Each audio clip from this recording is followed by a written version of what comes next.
just funny how many levels there is to this game. So I can tell you, when I first started out as a kid, I didn't want to be seen by anybody, right? Because I was shy, and those who read my book, you'll understand. I had some health issues that like was embarrassing as a kid. Kids are like cruel. Yeah. Did you know that? Like they like torture each other, right?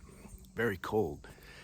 And generally speaking, depending where you live, it can be even worse. So I didn't want to be seen by anybody, which wasn't that's not healthy. You see, I didn't want to be seen because it all depends why, what's the motives, what's the issues. I didn't want to be seen by anybody because of what I said. I had some health problems, and it was noticeable, and um, I didn't want to get tortured. Can't beat everybody up. So then then I figured out some things and started feeling better. Then I wanted to compensate for that. Now I wanted like everybody to look at me. Yeah, that lasted a while, especially the girls. I like when they look at me better than the guys. So I was in LA. I was living in Hollywood, trying to be an actor.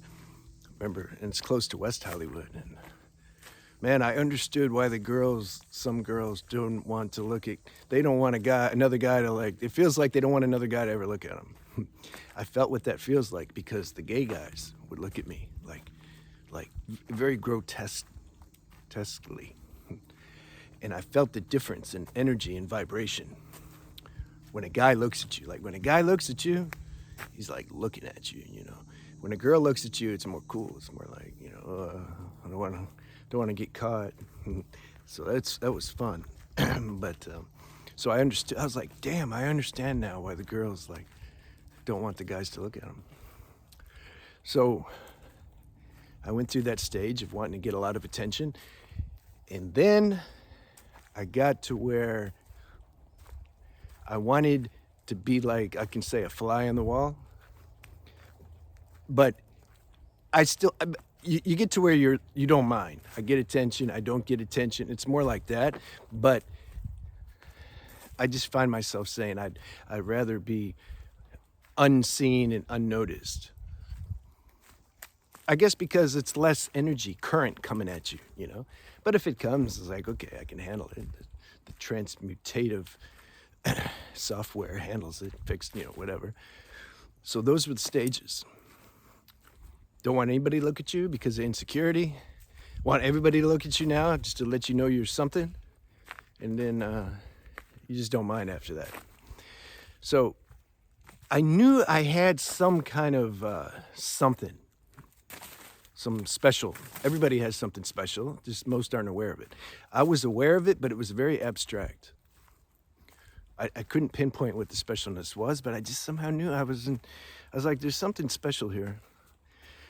And so that's why, like I shared before, anything I did, whether it be baseball or boxing or running track, I just went all the way to the end with I wanted to be elite. When I was boxing, I wanted to fight Mike Tyson. When I was a baseball player, I wanted to get in the major leagues. And, I was like, what's the record? Okay, I got to beat that record. When I was running track, I wanted to break the world record in the mile. It was like 3:45. My best time was like 5:58. I'm like, damn, that's like too much to shave off. So I wanted like, come on, I want you to see what I feel. I can tell by the way you're reacting and stuff, like you don't see anything. In fact, you think I'm stupid. See, that's what I was dealing with. So that's why this was a really good contemplative question to bring up any insecurities or any need for attention that might be hiding in us intruders. So the question is there on any level, conscious or subconscious, some desire for people to recognize me, to see my greatness, to reflect back to me my greatness?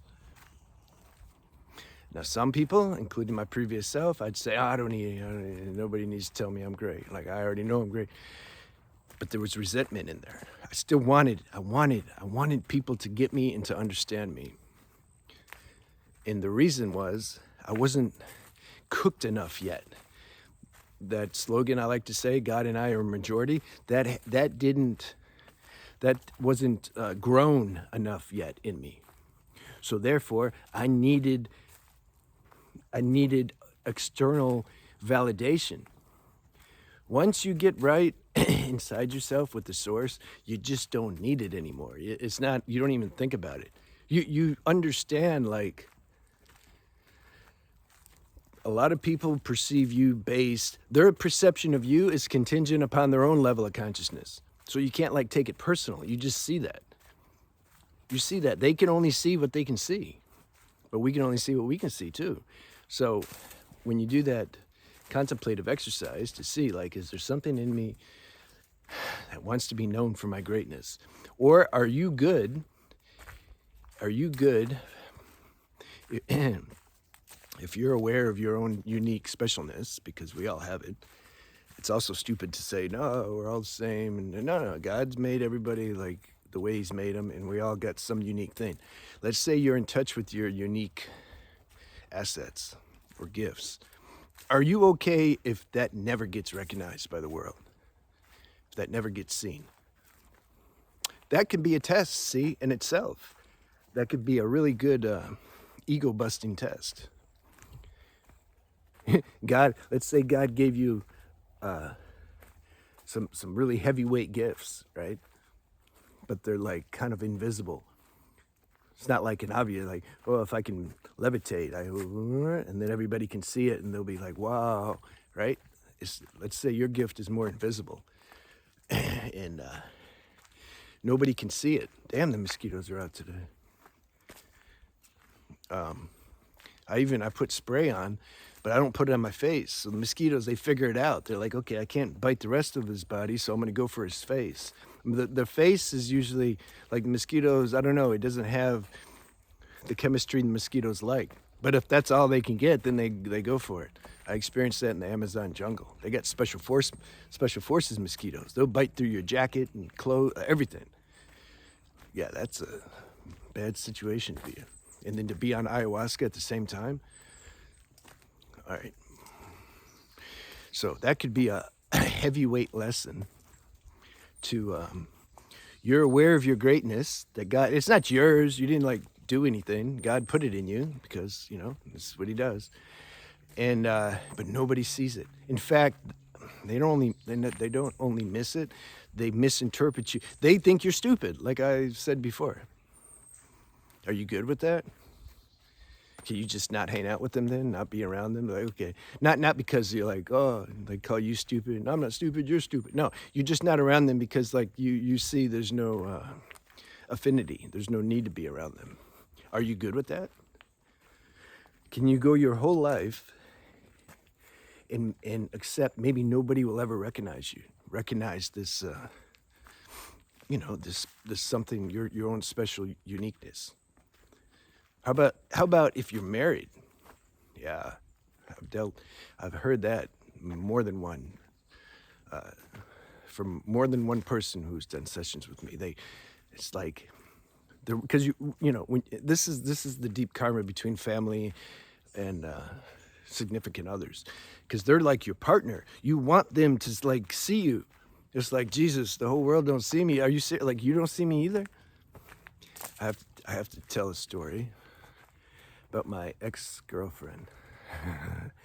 It's funny. Sometimes, when you're driving with somebody, when you're synchronizing with them, it's real easy to assume that they're seeing you clearly.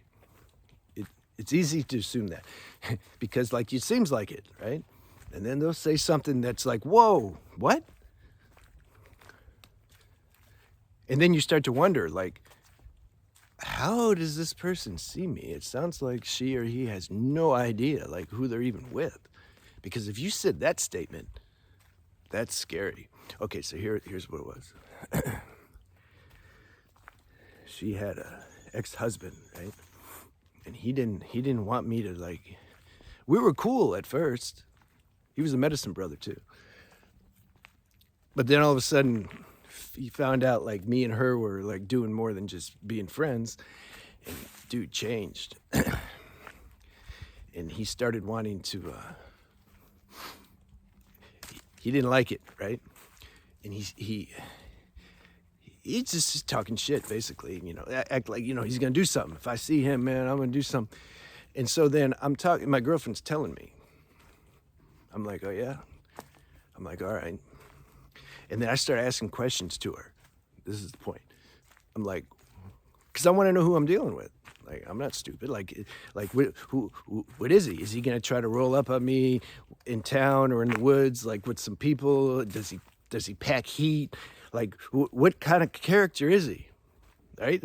I thought it was intelligent. I want to know, and then I'll find out what I'm dealing with, and then I'll handle it. I'll just do what I got to do. You know what she said though when I was asking those questions? This is the damn trail I was looking for. You know what she said? She said, "What, are you scared?" That's what she said. I'm like, oh man. I was like, how in the hell? Okay, now she was born in a big city, so she has some street, smarts. She can read some energy, all right? On top of that, she knows I was in infantry in the military. I'd been in jail and fought like every day in jail. I boxed, etc. Even people that don't know that about me, they can sense. You just look at somebody, anybody who's sensitive enough, you can just tell, okay, this person has an edge. I probably, if I try to mess with them or rob them, they're gonna give me some trouble. See? You can just, it's so easy. So I just assumed she must, but with all that background information she had on me, she said that. Were you scared? All right, so, okay, that ties into, I think, the reason I brought that example up is I was talking about if you're married to somebody, hopefully they don't misunderstand you on that level. But if they're misunderstanding you, this is a heavy lesson. This is heavy stuff. Can you hold space for that? Sometimes you're supposed to leave, but just whatever your situation is. Can you be okay if nobody sees your greatness? This is one of those contemplative, man, these questions will burn mountains of like subconscious delusion much more than if you just do some spiritual technique. I'm gonna do pranayama, those are cool too, do some yoga, whatever, but I'm talking about looking at the stuff that like is causing all that. If you dissolve that stuff, you don't need to do so much yoga and pranayama and blah, blah, blah. I still like doing it, but I do it because like, I just like doing it. I'm not doing anything today as a means to get something. For a while, we can't help it. We have to use we're so identified with the mind that we got to use our mind for everything, including spiritual practice. And so then we read as much as we can and try to study that as if like it's gonna do something. No, it's like we got to bypass the mind. We're trying to use like the mind to bypass the mind, but that's a stage. We have to do that. There's just no way around it. So I understand that. But that's why when I do the groups, sometimes I'm trying to reach the people who already know that, and then later I'll put maybe. It's just time, energy. Put a group together who they're more beginner. You gotta have beginner and advanced. I can't mix them together. I tried it and I don't feel good. So that's why we're doing different groups. All right, good. So I hope you got something from that, man. That's a deep thing, though. It's a deep thing. So it brings up insecurity and inadequacy when you contemplate that. Like, why doesn't anybody like see? If you don't like the word greatness, see my gifts, see my uniqueness, whatever. That's a big lesson. That's heavyweight, God prescribed challenge to you. All right, I'm gonna get in my car. These mosquitoes, I think they're getting immune to the spray. See you.